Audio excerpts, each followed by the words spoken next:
So in this video, I'm going to talk to you about how you can be strategic with your nutrition at social events moving forward. So after you've seen this video, you're going to be armed with loads of new tips, tricks, tactics that you'll know and you'll have readily available in your head to help you stay on track more often with all the social events that pop up. Because let's face it, social events, they're going to happen often. And the last thing we want is to always feel loads of anxiety every time they come up, not know what to do. And then every time they do come up and we go to them, we end up feeling like we've gone super off track every time they happen. Because again, we want life to be as easy as possible. We want this fitness journey to go as smoothly as possible. And knowing what I'm about to say here is going to help a ton. Because again, they're always going to come up. Now, point number one is save calories for later.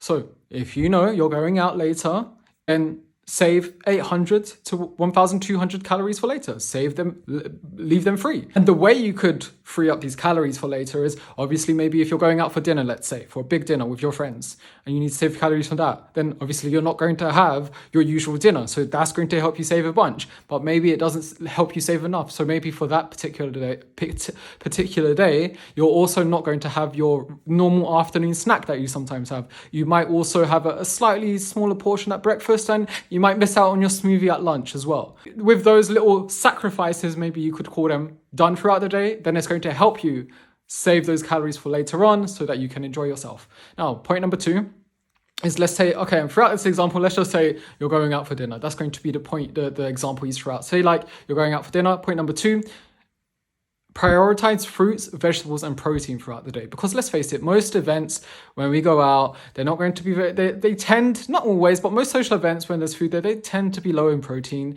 It tends to not be as high in fruits and veg. It's more, like fun foods. So if we can eat more protein, eat more fruit, eat more vegetables throughout the day, then you're going to be in a much better position as well. So that's something that you could think about doing. That's obviously only going to help you a ton because fruits, vegetables, proteins, they are more filling, and those are things that you do well to be eating anyway. Now, my third point is don't go in blind. Most chain restaurants nowadays have their menus online, so you can see what they have at the menu in advance, which will help you make a decision for later on and leave you in a much better position as well. Because oftentimes we just have a much harder time staying on track when we go out to eat because we didn't look at the menu in advance. And again, in today's day and age, with you watching this video here now, technology is quite amazing. And when I say look at the menus in advance, these chain restaurants, they'll have the amount of calories that are in their meals, they'll have the amount of protein in their meals, etc., etc. So that really helps you plan ahead a ton